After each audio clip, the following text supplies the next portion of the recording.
but I will wait for you. There's nothing left for me to do but run and act myself a fool. No point in trust.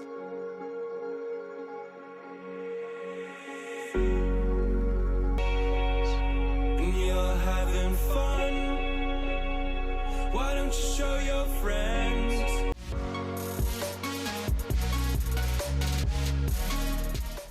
Hello Littlesilver family, how are you all doing? Happy holidays. Welcome back to my channel and welcome back to this video. For my community, thank you so much, and for the new viewers, thank you so much, and I hope you consider to subscribe. Do support our community as well. So in this December I started a VLOGMAS stories series whereby I have been telling stories about my life, scandalous life maybe. And in today's video, I'm going to share about one of the experiences here in the UAE, whereby it was about the medical screening test. So when you get unemployment here in UAE, you have to undergo through a medical screening.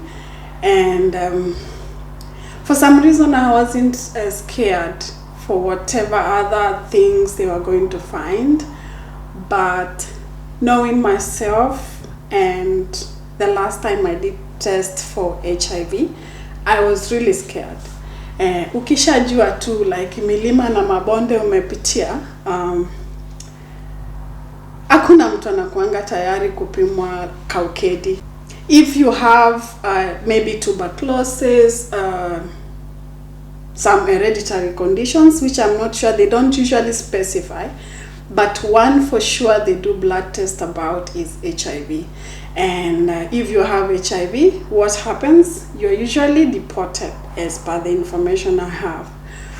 So when I got the job and it was time to go and do my medical tests, I was scared, very scared. And you know, in this test, you go as a group, probably maybe the teams or the people who have been employed together. Like I went with 7 people. The other people were recruited at the same time, so we were sent to go and do the medical test at the same place. And this medical test, it's not sent to you directly. The medical test is sent to the company. So in any scenario, the company gets to know the results of the medical test before you. Sisi tunakuanga wajanja katika kila place.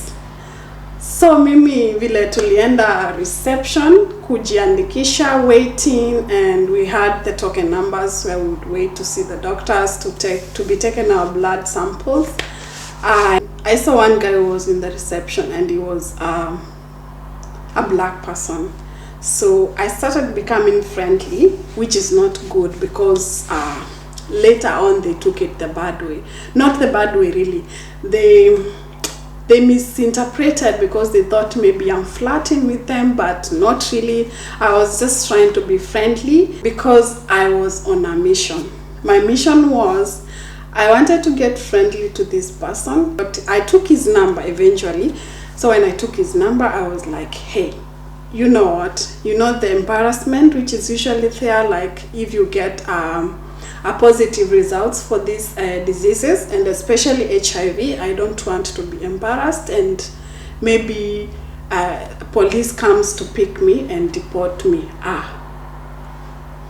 said I'm not going to be that person in any case, but Mungu ananipenda wewe. So I took his number, I chatted to him, and but I wanted to get to know my medical results before they sent to the company. If there would be any step taken against me to deport me, mimi nikuwe nimeendanga. So my aim was kama kutadhoka, akiniambia tu hivi, I just take my passport, nikate ticket, na nijirudie Kenya. I wouldn't even wait. Sikutaka ati nimekuwa deported just because of ukimwi. Imagine you can't work here kama uko na ukimwi and some diseases. They are very ridiculous. I always wonder by the kama huku hakuna ukimwi, but I'm sure maybe it's there, but people don't let us know. But I don't want to kuleta furugu, because huku kuna censorship a lot, so we are always careful on what we say as content creators. So nikaongea na mtu, actually results zilitoka I think in 2 days, so nikajua, akaniambia ni relax, and I was like kwa sababu nilikuwa ile rada, unaona ile unakuanga kama mwizi, unafungua mlango kibia mtu, lakini uko rada, kukikuwa vibaya, ukiona mtu anakuja unatoroka. So that was it. So maisha ni kujanjaruka. Hakuna kukua embarrassed maju, si poa yenyewe, si poa. Na unajua ukikuwa embarrassed si wewe peke yako, it's your countrymen. What is usually here, if you do something wrong, let's say you fight with someone and you end up in a police station, then police watakuwa nasema from Kenya, mushkil, a lot of problems. So yeah, sikutaka kuwa embarrassed, at least sikuwa embarrassed, and I wouldn't have loved that by myself.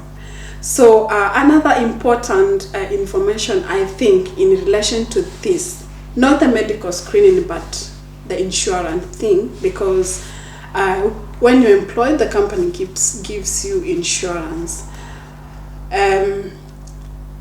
There's one thing that I did, which I think maybe someone else can get in the same situation and would want to know what they can do, and that is, can you claim a refund from your insurance company? And the answer is yes, with proper follow-up and the right procedures. I didn't know that until one day. It was ile time COVID ilikuwa imeshika. It was just immediately after lockdown, and we had gone back to work. That time when we were going like shift work, 3 days a week you go to work, and then the rest of the days you are home. Just immediately after the 1 month lockdown. This one day I woke up with a fever, and I just straight away assumed ni COVID, and I was scared. So I got to the mall where I was working, and I didn't get to the store where I used to work, because I thought, okay, if it's COVID, then I'm not supposed to go close to my colleagues, maybe nisiwaambukize. Then I went to another hospital. I was directed to a different hospital, which was not covered in my insurance, and I was just told to go to the emergency place. Receptionist took my insurance card, and they were like, I mean, this hospital is not among the ones that are covered in your insurance. Then they started giving me stories. To do this, call the insurance. Na saa hiyo, I don't have energy, sina nguvu. I was like, kwani pesa ni shida, simuni treat. So I was like, just treat me. I'll pay. Just treat me. I don't have time. I'm feeling unwell. I don't have time to call another hospital and start asking if they're open or not. So I was treated in the emergency wing, and because this hospital was not covered, I did follow up. Like, I went and asked my manager, like, how can I get a refund? But ilikuwa sort of mvurutano, so you have to be keen. You have to do a lot of follow-up, because I kept doing the follow-up until the last bit when I filled all the forms and I sent my claim forms for refund. But the same cover policy applies to even the private. Yeah, the insurance will pay 80% and you will pay 20%. So in this medical report, I spent around 830 dirhams, and I got my refund for 600 dirhams. So I didn't really care. It was like I had actually given up. I was like, okay, this is too much. And you know, the cultures you work with here, if you don't stand on your own, no one will be there for you, my friend. No one will be there. Everyone else will be, atakuwa naongea Kifilipino, atakuwa naongea Kihindi, hakuna mtu ata stand up for you. It's you to follow up everything related to you until the end, because watu kama si kazi kama awaletei kampuni profit, they really don't care. Huku management zinakuanga tu hivyo messed up, but tuna survive hivyo, and see it na discourage anyone. I'm just saying, in case you happen to be here and you're under contract, umekuwa mgonjwa sana, usishinde ukisumbuana tunatafuta hospitali yako iko sijui how many kilometers, ukiingia kwa taxi unalipa a lot of transportation. Just enda kwa hosi if you're able to pay up, and then badai follow up and you'll get a refund. I didn't actually know that would be possible. I was just trying my luck and checking if I would be refunded. So yeah, that's what's it about my medical screening experience and getting refund for my insurance for getting sick and going to an hospital that is not covered in my policy. So thank you so much for watching this video, and see you in the next video. Bye.